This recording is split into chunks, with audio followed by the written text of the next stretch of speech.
পাকিস্তানের পাঞ্জাব প্রদেশে ভয়াবহ বন্যার কারণে গত ৪৮ ঘণ্টায় প্রায় ৩ লাখ মানুষকে নিরাপদ স্থানে সরিয়ে নেওয়া হয়েছে।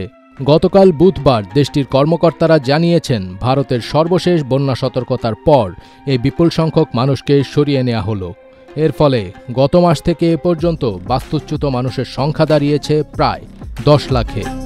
পাঞ্জাবের প্রাদেশিক দুর্যোগ ব্যবস্থাপনা কর্তৃপক্ষের মহাপরিচালক আরফান আলী কাঠিয়া জানিয়েছেন, বুধবার ভোরে প্রতিবেশী ভারত কূটনৈতিক চ্যানেলের মাধ্যমে পাকিস্তানকে নতুন বন্যা সতর্কতা পাঠিয়েছে।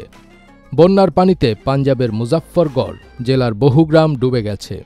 এর আগে ভারতের সীমান্ত সংলগ্ন নারোয়াল ও শিয়ালকোটও প্লাবিত হয়েছিল। প্রধান শহরগুলোকে রক্ষায় নদীর অতিরিক্ত পানি কৃষিজমিতে সরিয়ে দেওয়ার চেষ্টা চলছে, যা পাঞ্জাবের ইতিহাসে অন্যতম বৃহৎ উদ্ধার ও ত্রাণ অভিযান হিসেবে বিবেচিত।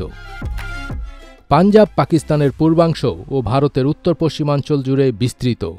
ভারতের টানা বর্ষণ ও বাঁধ থেকে পানি ছেড়ে দেওয়ার পর ২৪ ঘণ্টার মধ্যে এটি ছিল দ্বিতীয় বন্যা সতর্কতা।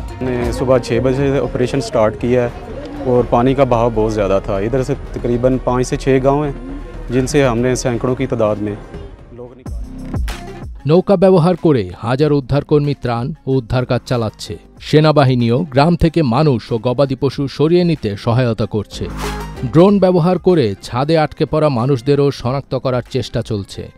কাঠিয়া জানিয়েছেন, প্রদেশ জুড়ে ৩০,০০০ গ্রামের ৩০ লাখেরও বেশি মানুষ ক্ষতিগ্রস্ত হয়েছেন। ক্ষয়ক্ষতির হিসাব এখনও চলছে। যাদের ঘরবাড়ি ও ফসল নষ্ট হয়েছে সবাইকে ক্ষতিপূরণ দেওয়া হবে বলে আশ্বাস দিয়েছে পাঞ্জাব সরকার। অন্যদিকে ভারতের পাঞ্জাব রাজ্যে ভূমিধস ও বন্যায় অন্তত ৩০ জনের মৃত্যু হয়েছে। ১ আগস্ট থেকে এখন পর্যন্ত প্রায় ২০,০০০ মানুষকে নিরাপদে সরিয়ে নেওয়া হয়েছে।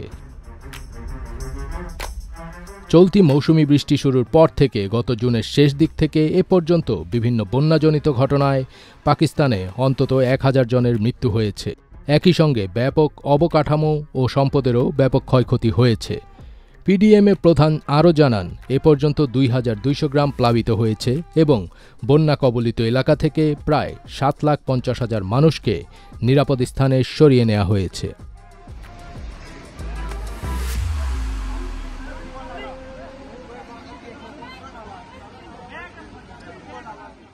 ফাজবির তাজ, এটিএন বাংলা।